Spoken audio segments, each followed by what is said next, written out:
would probably say, you know, these are going to be talking about like, these are like real crimes. Like, I would imagine that this is probably going to be triggering to some people. I would assume that this is going to be triggering for sure. These are real cases.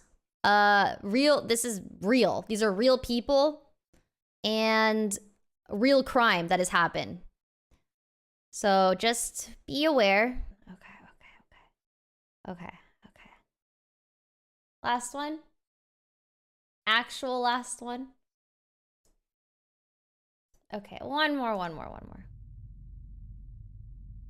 On the afternoon of June 9th, 2017, 26-year-old environmental sciences student Yingying Zheng was traveling on a bus to an off-campus apartment complex in Urbana, Illinois, where she was planning to sign a new lease for an apartment. She was running late and sent a text message to the leasing agent to inform them that she would arrive just after 2 p.m. After riding on one bus, she exited and tried to transfer to another, yet mistakenly waited on the wrong side of the street for boarding and missed it. She walked to the next bus stop a few blocks away at the corner of North Goodwin Avenue, where surveillance showed that a black Saturn Astra passed her by at exactly 2 p.m. It then circled back around and stopped where she was waiting at 2:03 p.m. She spoke to the driver for approximately 1 minute and then got in the car before it drove away. No.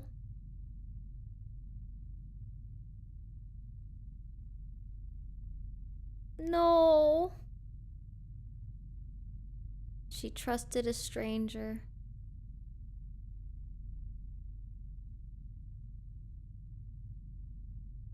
The leasing agent sent her a text message at approximately 2:38, but received no reply. As the hours passed, Zheng's friends, aware of her errand and expecting her to return quickly, grew increasingly worried, and a missing persons report was filed to police at exactly 9:24 p.m. that night. The University of Illinois helped coordinate search efforts on and around campus. Yingying's family flew into the U.S., and a reward of $50,000 was offered for information leading to her whereabouts, but the local authorities received no leads. It was on the 12th of June, however, when the FBI discovered the surveillance footage capturing Yingying's last known location. They were unable to discern the license plate number of the vehicle from the footage, yet they were able to determine that there were 18 four-door Saturn Astras registered to owners in the state of Illinois. One of the owners was 27-year-old Brendt Christensen, a PhD student at the University of Illinois who had graduated with a master's degree in physics and who had been married for 4 years to his high school sweetheart, Michelle Zortman. Investigators interviewed him on June 12th and inspected his car. When questioned, he reportedly claimed that he did not remember what he was doing at the time of Yingying's disappearance, but also stated he was most likely sleeping or playing video games. The police took his contact information, and he was released after just a 9-minute interview and a 5-minute inspection of his vehicle. 2 days later, upon reviewing the surveillance footage, investigators observed that the car's sunroof was similar to that of Christensen's, but more notably that the vehicle in the surveillance had a cracked hubcap, as did the vehicle of Christensen, and who at that moment became the prime suspect. He was called in by police in the late hours of Wednesday night, June 14th, requesting that he come in to discuss what they stated was an important matter regarding Yingying's disappearance. Christensen agreed, and an FBI investigator picked him up from his home and drove him to the Champaign Police Department at around 12 a.m.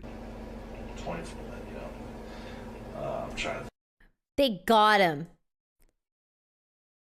Wow. Up at the 24 hours. Yeah, I assume you guys came at midnight that this is a priority, so I assume that it would go too fast. But... yeah. Okay.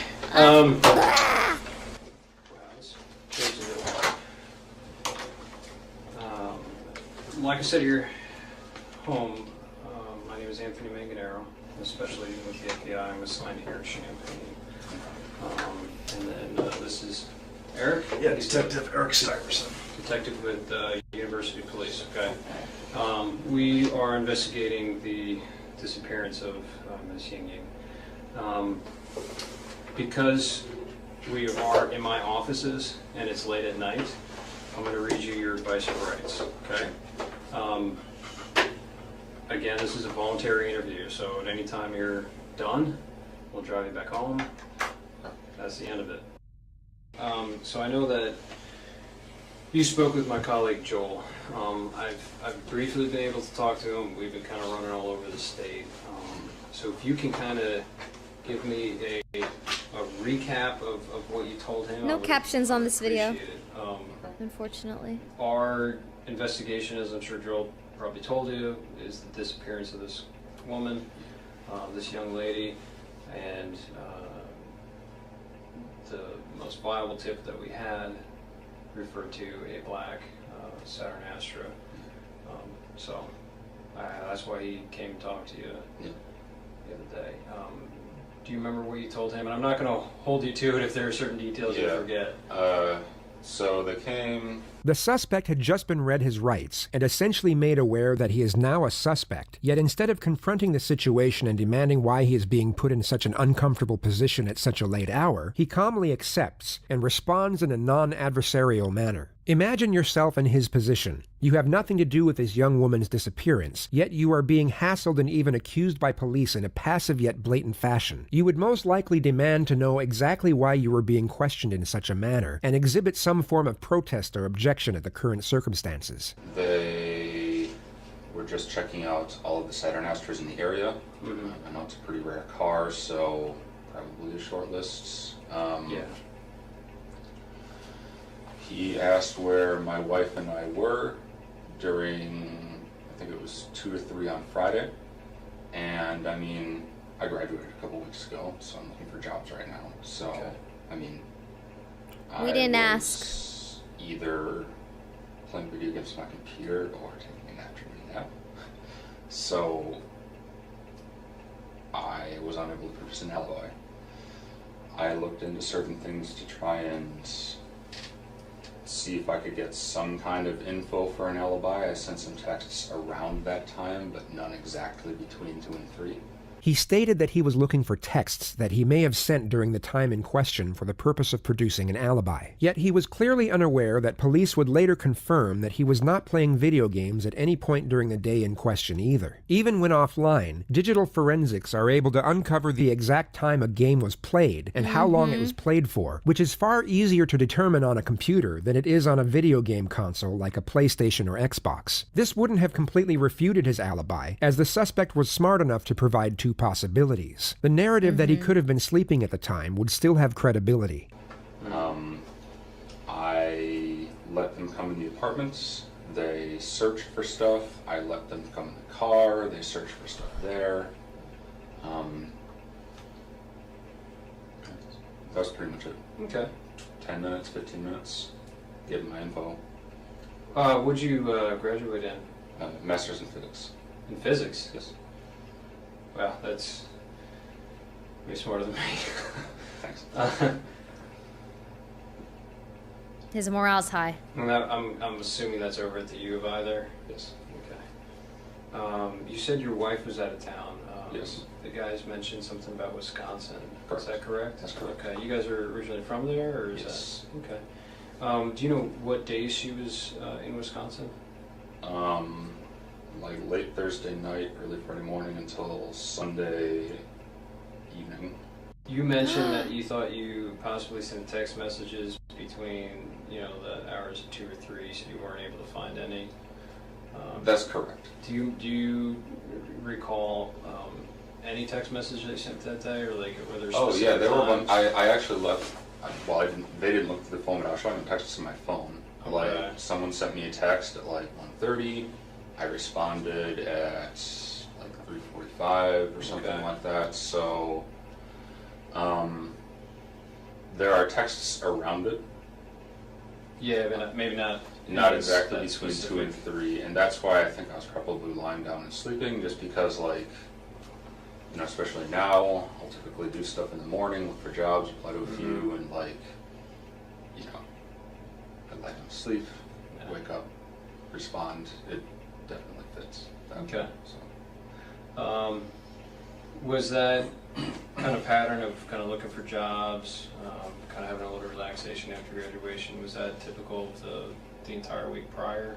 Looking for unfamiliar patterns in both the suspect and the missing person's behavior is routine procedure in a missing persons investigation. The question is posed to the suspect in a delusive manner, as anything he says at this point will not be taken at face value. The investigators will be relying solely on forensics and witness statements to determine any shifts in behavioral patterns during the week in question. Yeah, pretty much. Okay. Yeah. It's, Do you remember specifically if you sent any applications out online or if you visited any places on Friday. throughout the week? Throughout the week? I haven't had any in-person interviews. I had a phone interview on Thursday. And... Anything on Friday? Okay. Do you have any questions for me before...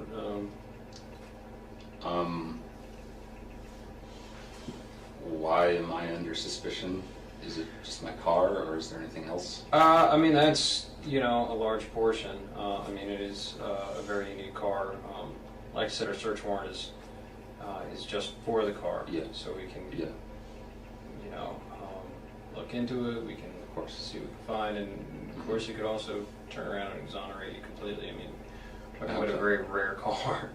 Yeah. So, The suspect cannot be detained at this moment and has just showed the first sign of contention. The first direct confrontation is yet to take place, and detectives will always plan for it to be initiated by them. For this reason, the lead investigator switches the suspect's focus to a less confrontational matter in order to put him at ease before the first confrontation begins. The detectives want to induce anxiety in the suspect, but it needs to be done at the right time to have the most advantageous effect.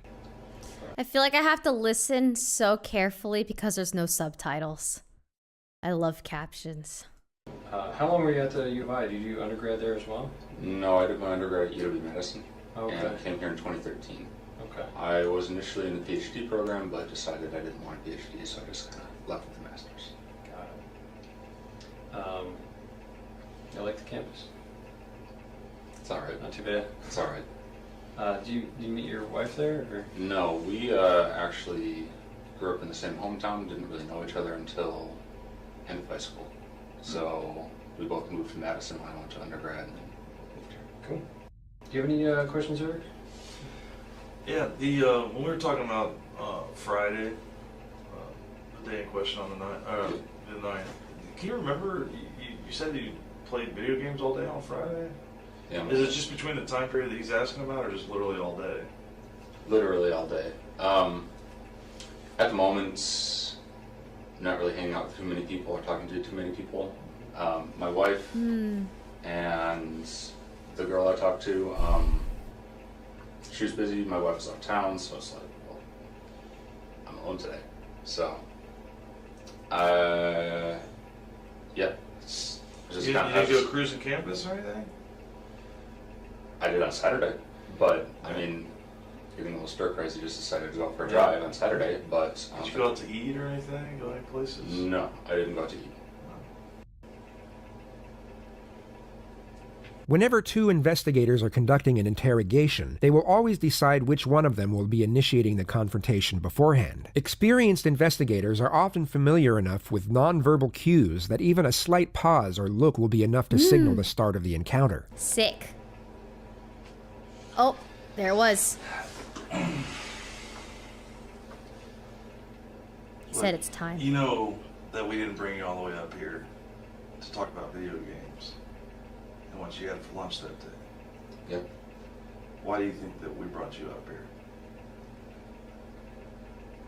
Because the car I own was seen picking up a girl that's missing. The confrontation is initiated in the form of a question, and the suspect is put on the spot. Instead of responding to the confrontation with a confrontation of his own, which is a common reaction for a truthful subject, he tries to give a justifiable reason as to why he is being questioned without acknowledging the severity of that same element. He's trying to avoid the confrontation. Predictable. Yeah. Yeah. So who was driving that car other than you on Friday night? Oh.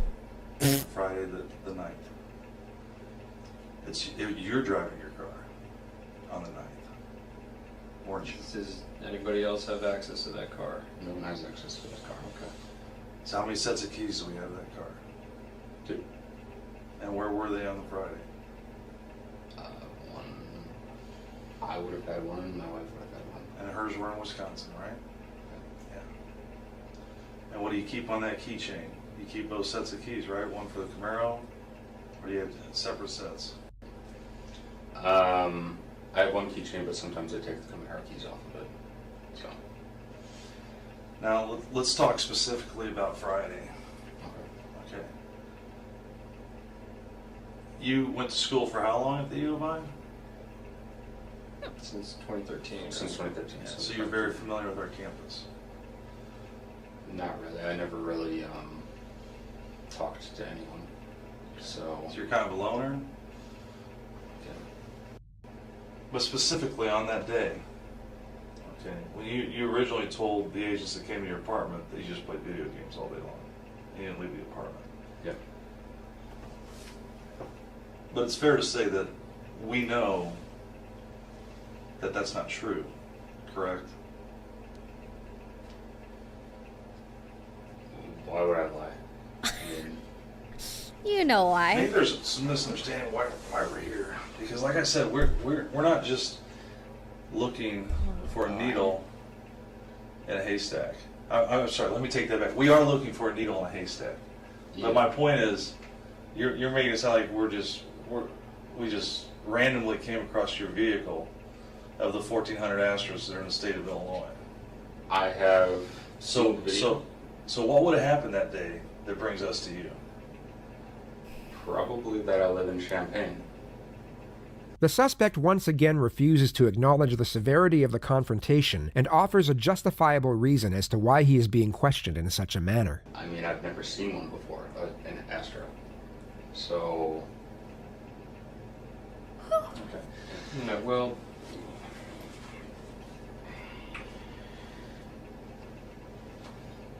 believe me when I say that the full weight and force of the FBI Fear is up descend on technique. that It's vehicle time.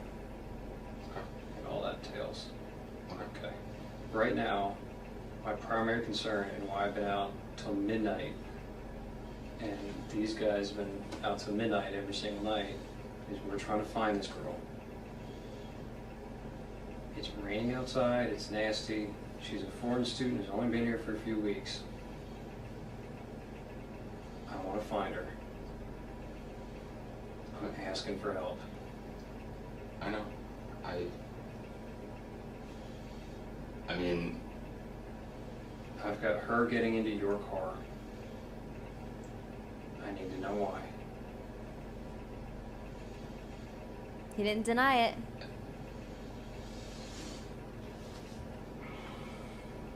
That's awkward. there's Brent, I need to know why she's getting into your car, and I need to know where she went. That's awkward. If we can help her, we need it done now. Because we need to move on from this. It's been like 6 days now. I don't know what to say. Sorry. And you've been at the U of I for how long? 3 years. And that you know what we do? I work in the Detectives Bureau at the U of I, and you know what we have access to? Cameras. Do you think that we're not going to track a vehicle all over campus? We control kiosks of bus stops. We can look in buses. We can look in every building out on the streets. And you're telling me that I didn't see you driving your car on Goodwin, that I didn't see you driving down Wright Street and turning on right in front of parking where everybody pays their tickets, and driving down University to Goodwin and heading south. And then you see her standing on that corner in that shade tree, didn't you? That's where you first saw her.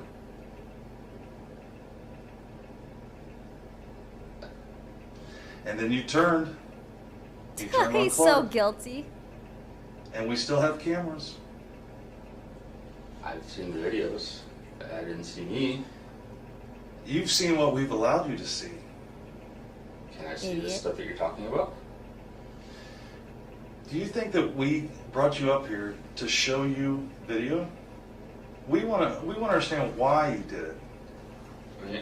We want to understand why you stopped her to pick her up. Was it to give her a ride? Are you afraid to tell us that you gave her a ride? Maybe you wanted to make a couple bucks as an Uber driver, and she told you I had to go sign a lease at One North, and you're like, oh, I know where that's at. I'll drop you off. If you're afraid to tell us that you gave her a ride someplace, we can work with you there. A familiar technique that has no official name but is widely recognized and routinely put into practice. The detective is essentially trying to get one foot in the door by aiming for a lower level of initial admittance. He is aware the suspect is unlikely to provide an outright confession, but more likely to at least acknowledge that he was driving the car that picked up the victim, and even more likely to do so when afforded an exit strategy. He is also given a justification as to why he has been reluctant to divulge this information up to this point. You will now see the suspect start to physically shake as his mind races back and forth as to whether to take the bait or not. But I know that you picked her up. I know you did. Oh my God, he's so I nervous. saw you in your shirt. He's Arms shaking. fully extended. Oh my God, he's shaking. Where did you drop her off at? She was looking for a ride. She had missed her bus. She told you she was going to 1 North, so where did you drop her off at?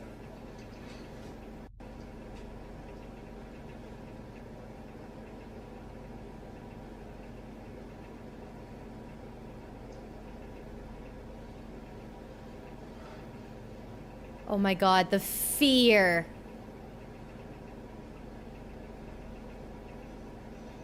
Maybe I'm getting my days mixed up then. Okay. I thought I drove around on Saturday. I did pick a girl up. I don't remember where. Okay. I saw her picture. I don't think it was her, though. Do you remember the girl's name that you picked up? No, she was talking very broken English. Okay. Tell us about what happened. What time of day was that? The Early fear. afternoon. I don't really remember. Okay. I was just driving around. I saw a girl, and she was very distressed. Okay. So I stopped. The my car, foot's looked through at the her, door.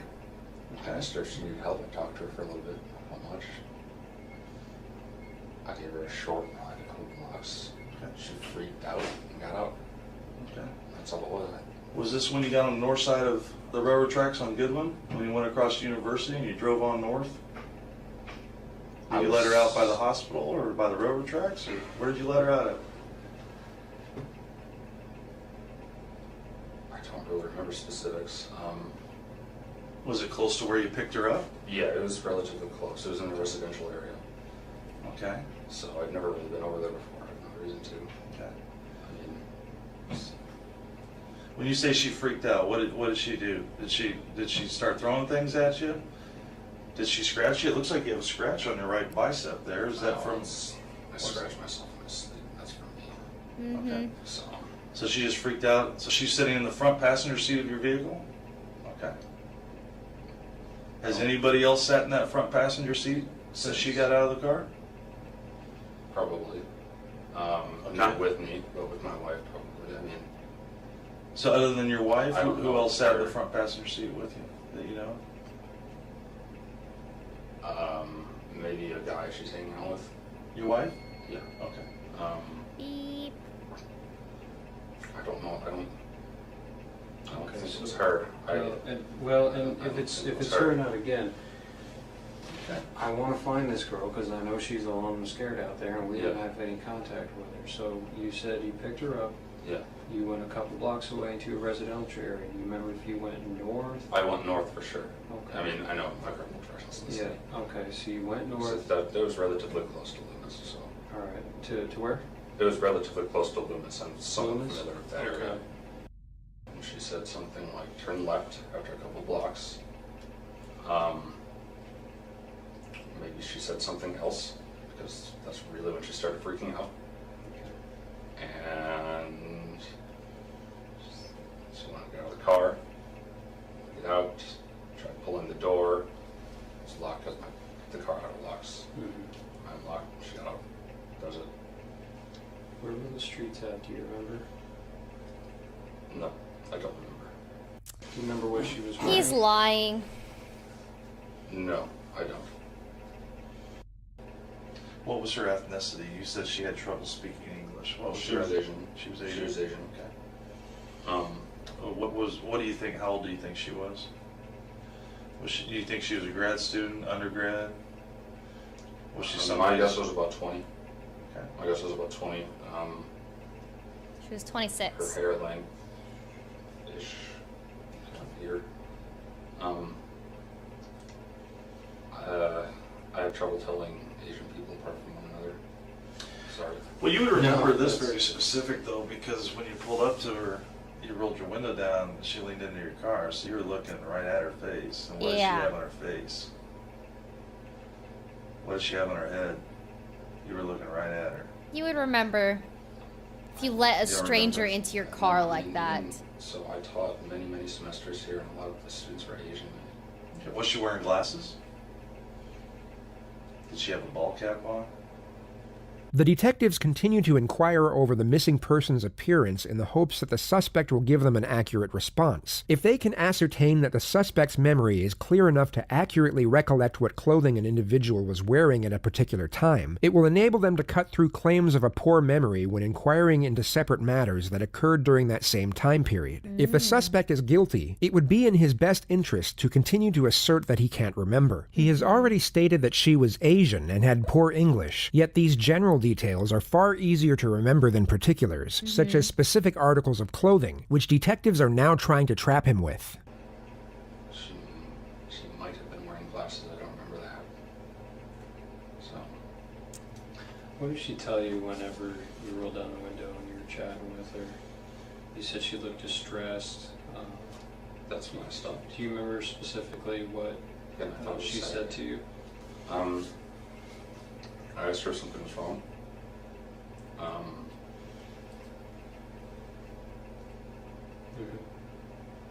What'd she say to that? She said, "I'm late. I need to get somewhere," or something like this. I was not exactly out of it, but just kind of like, "Oh, I'm going to help this random person, so I'm going to look for them in the first place." So she said she was running late for something? Yeah. And I was like, "Oh, okay, well, you're right," because again, I was just trying to around. So, Did she say where she was trying to get to? You mentioned the show me the phone with the mask. she said she had a meeting with her professor. When I told her my name, she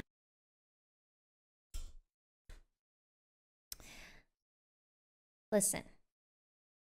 We can all pretend that you're worried about my well-being, telling me to go to bed at 11:47 p.m. All right? We can pretend that. But we all know you guys are just projecting what you should be doing because you have to go to work in an hour. All right? We know that you're tired, but you can't stop watching. Okay? We know. All right? I've watched how many hours? 15 hours of criminal psychology? You think I don't know this? I know you got school in an hour or whatever. I know you have work and you stayed up all night watching, okay? Don't act like it's for my well-being. What I learned from this is that everyone is so selfish, okay? I know it's because you stayed up all night and you avoided your responsibilities, all right? You go to bed. You. didn't really hear it, so I'm totally joking, but I'm serious, kind of. I'm serious, but I'm joking. I meant it, but I meant it I'm joking, but I'm kind of serious, but I'm not, Okay. I said it again. Times her English was really bad. This is the last I video. wasn't speaking properly either. Yeah, I mean, we really didn't talk about much. There really wasn't much said. Just she looked freaked out, so I took her right. So how long do you think that she was in your car for? Less than 5 minutes. Not less than 5 minutes. Not long at all. There's just a few blocks, and I apparently took a wrong turn compared to what she said, and that was enough to spook her. I don't know. So when you crossed the railroad tracks, did you turn to the left or to the right? I don't remember railroad tracks. So This is the last video. you said you kicked her out of the car in a residential neighborhood. She got out of the car. I Oh, didn't. she got out of the car? She wanted to get out. That's why I let her out. Okay, she was freaking out. Yeah. Okay. And she was saying things that Because- you didn't understand. Because you, Uh, she thought you took a wrong turn. Yeah, and something was up. I don't know, something like that. So Oh Yeah. no. when she tried to open the door, but again, it was locked because my car auto locks. I was the one to get out. I'm not going to keep someone I barely know in my car who just want to be in there. I don't know the girl. Copium. Her up. That was the last I saw her. Really? Okay. Yeah. All right. I mean, I would have told us earlier, but I mean, I thought it was Saturday. What does that have to do with anything? Whether it was Friday or Saturday? Mark's pickup and drop off points. Again, I was driving around a decent amount beforehand. I don't remember exactly what I did beforehand. Yeah, you were definitely driving all over campus, and you were by yourself, and you weren't playing video games all day. So why would you tell us? Oh, that? yeah, Why why'd would you tell lie? The FBI that comes to your house that I you thought it were was Saturday. I don't. Oh, I see. You didn't mix up the days. I mean, I thought I was doing it Saturday. I So see. what did you think that those two agents were at your house talking to you about when they came over? Friday. That's why. I mean, Friday is a day, or Friday, or they're there to ask you if you picked up an Asian female and gave her a ride. about Friday. I mean, they were asking me about Friday between 2 and 3. So I told them. Trips, thanks for joining. Maybe I got my days mixed up. You know, I said a little bit ago. I thought I was doing this Saturday. But you didn't bother to tell them, oh, I didn't. I played video games all day Friday, detective, but I actually did pick up a female on Saturday. You didn't feel the need to give them that information? And it might be important? I mean,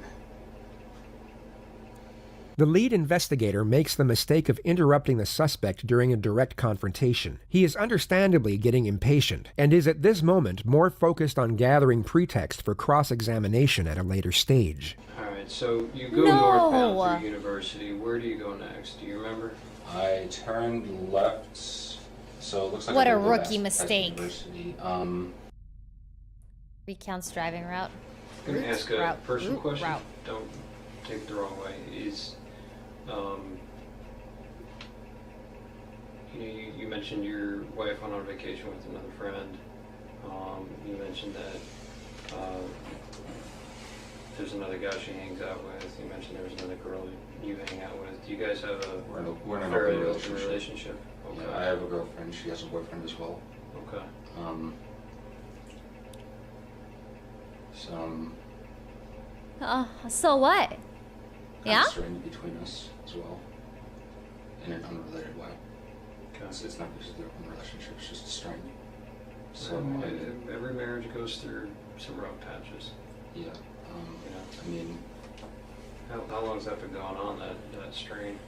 The detectives are now building a foundation for the reframing technique. The fact the suspect has been going through a rocky marriage will now be afforded to him as a justification for the crimes he committed at a later stage. Ah. a few months. A few months.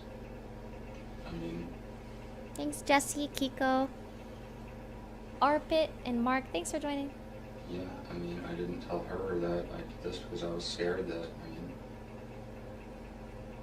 oh great, now this is happening. Tomorrow. Did she go to Wisconsin with a boy or another girlfriend? Guy. How'd that make you feel when she went away for the weekend, this long weekend with that guy? Lonely. Yeah. And it's okay. Those are normal human feelings. Yeah. Did you feel hurt? Well, yeah, but I mean, she's been seeing this guy for a while. But still, she's your wife, and it's tough. You know, even if you're in an open relationship like that, where it's tough to see somebody you care about, that you love, to go someplace else with somebody else and not include you. Yeah. And I get that, man. Is that why you were driving around campus all day, pretty much all day long on Friday? Because you missed her? Just trying to clear my head. Yeah, more or less. That's understandable. And I was stir crazy. I was. Hmm. Yeah, I thought it was Saturday. So, Did you talk to any other girls that day? no. Did you talk to any other girls on Saturday? Or did you stay home Saturday? No. Once again, days mixed up. Okay. Yeah, I'm not trying to When trip I you up was- on the days. When I was driving, I'll put it in a clear way then. When I was driving around, she was the only person I talked to. Okay, dude. Okay, What is fair that enough. donation? Do you remember what time you started driving around campus that day? This is not the last The one suspect technique. was driving around for over 2 hours before he picked up the victim, which was used to assert the argument that he was premeditating an abduction. You Yeah, remember driving off campus in he Urbana? was In premeditating the an residential neighborhood in Urbana? abduction. If I did, it wasn't that far. He planned So this. were you in Orchard Downs, Orchard Downs. where all of our married student housing is? There's a large Asian community that lives out there. Are you driving around Orchard I Downs? did go to Orchard Downs for a little bit, but there was construction, so I turned back. This was used to assert the argument that not only was the abduction premeditated, but he was specifically targeting a female of Asian ethnicity. Yeah, he So you were cruising was. around campus a bit, trying to clear your head. Yeah. Your wife was up in Wisconsin with her boyfriend. While you were cruising around, you saw Miss Ying Ying. She appeared very distressed. She appeared very Is that abductable. correct? If it was her, yeah. I mean, again, I don't.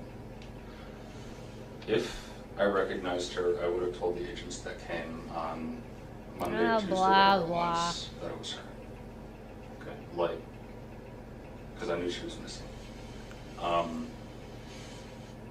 Yeah? I picked up an Asian girl. I thought she was about 20. When she said she was distressed, or you said that she looked distressed, what did she say to you when you rolled your window down and talked to her? She said she was late for something. Other than that, did she tell you what it was? She Or said where she was had that? a meeting with her professor. Again, my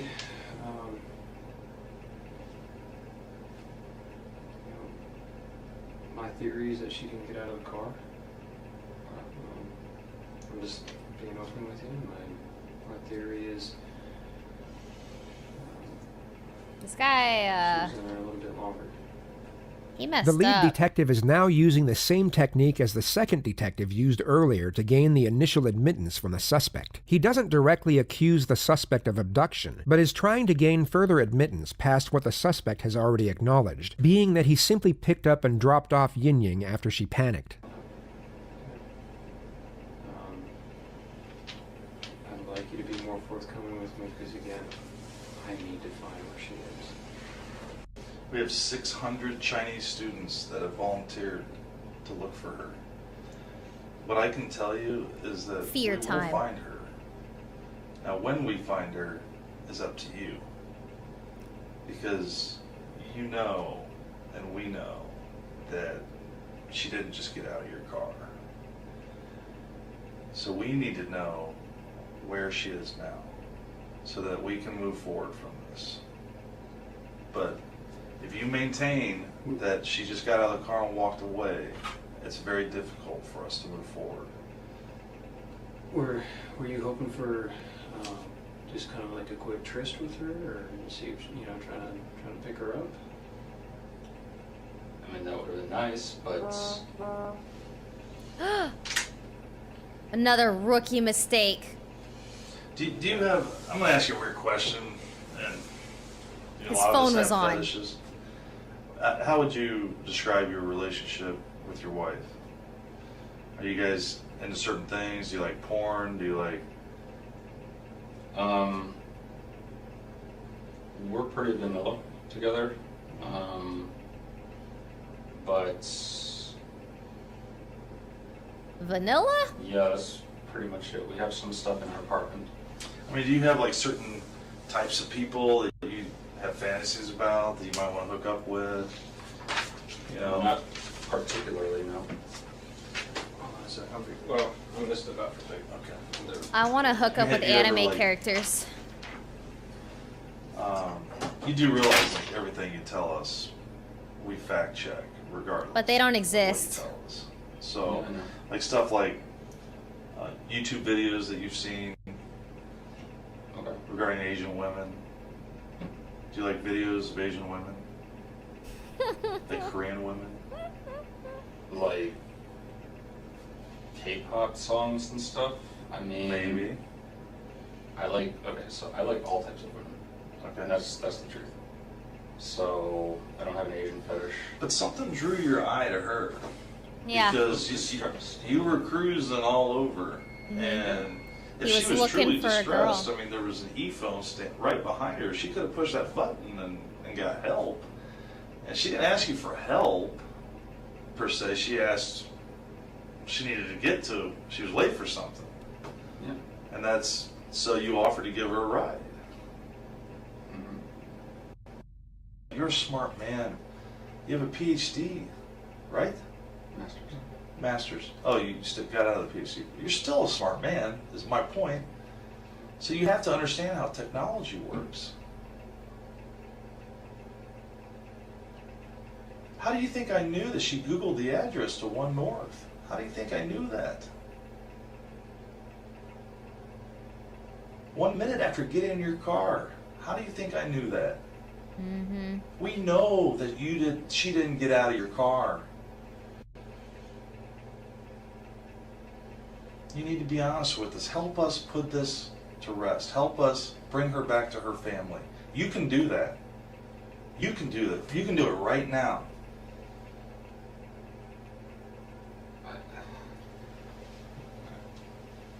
I understand if you've had dark thoughts. I understand if you've been depressed. I understand if you've been drinking too much at times. I understand if you've had sadistic thoughts, wondered what it would be like to commit an act of violence. I know that temptation is out there. I need to find her. I know she got in your car. You went with her. Where is she? You've been depressed. Your wife just left to go on a vacation with another man. You see her, she gets in. She's vulnerable. Let me find her. I think I've told you. Okay, so did she get back in your car then? No. Did you get out of the car and follow her? No. Definitely not. I didn't get on my car single time. Why not? Was it because of the kind of neighborhood you were in? I don't know anything about that neighborhood. So. Did she run away from you? Did she stand there? No, she stood there, looked at her phone, and I drove away. Were you attracted to her at all? Reasonable amount. I mean, she's a good-looking girl. Did the thought cross your mind? Yeah, the thought crossed my mind, but it probably happened with anyone. I mean, maybe she's into that. Is my point. And I'm not judging you if she got in your car and she wanted to go to another location. You guys have some fun, roll around, have sex, consensual sex. Something happens. You panic. Is that a possibility? You sure? Yeah, I'm sure. So you're telling me you never had sex with her? I never had sex with her. Never penetrated her with your fingers? Any parts of her body? With No. your penis? No. With your fingers? No. Never had sex. Did you kiss her? No.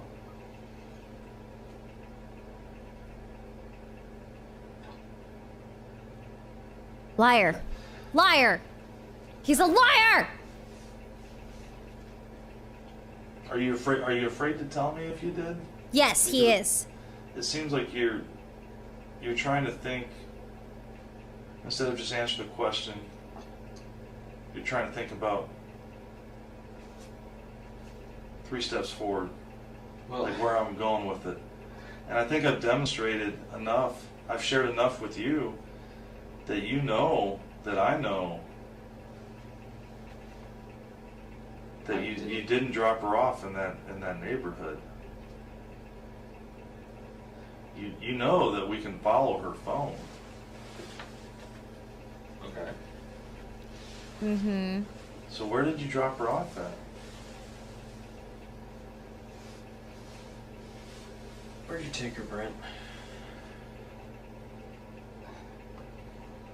The suspect maintained his innocence and was released without charge, but was No. immediately placed under surveillance at the completion of this interrogation. 4 days later, the FBI reached out to his girlfriend, Tara Bullis, who agreed to wear a listening device and attempt to get him to open up about Yin Ying's disappearance and his potential involvement. This arranged strategy turned out to be a total success, and Brendt Christensen was arrested on June 30th, exactly 2 weeks after his interrogation.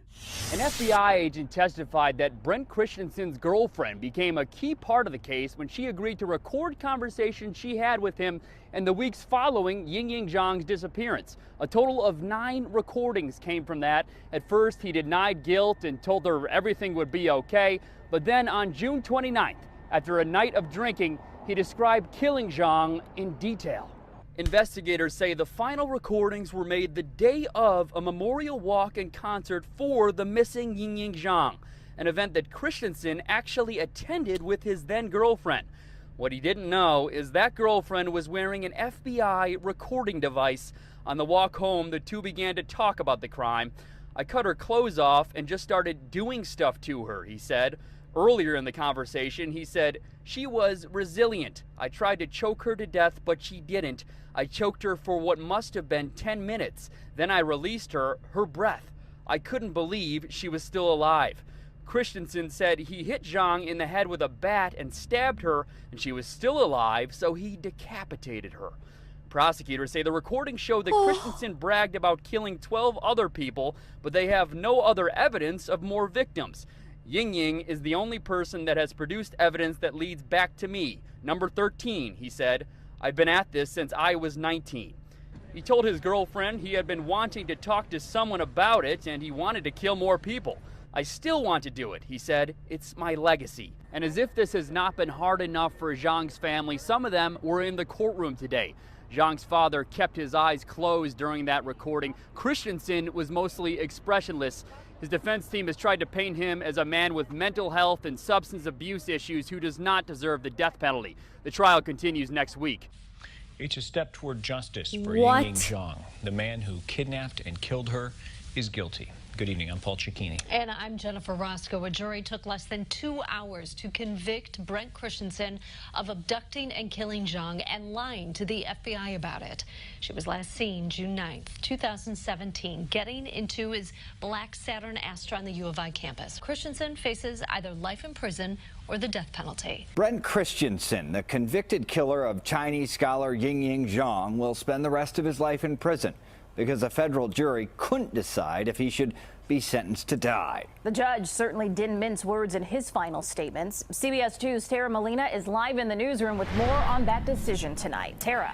Erica and Brad, this is the same jury that found Christensen guilty of kidnapping and killing Zhang. They couldn't come to a unanimous decision on the death penalty, and the judge certainly didn't mince his words.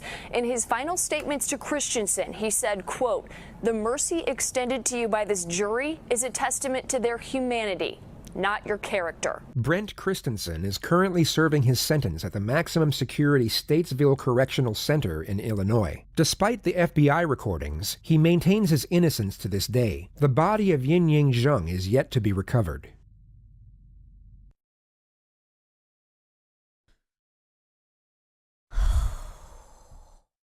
It's kind of creepy that he seemed like normal, you know?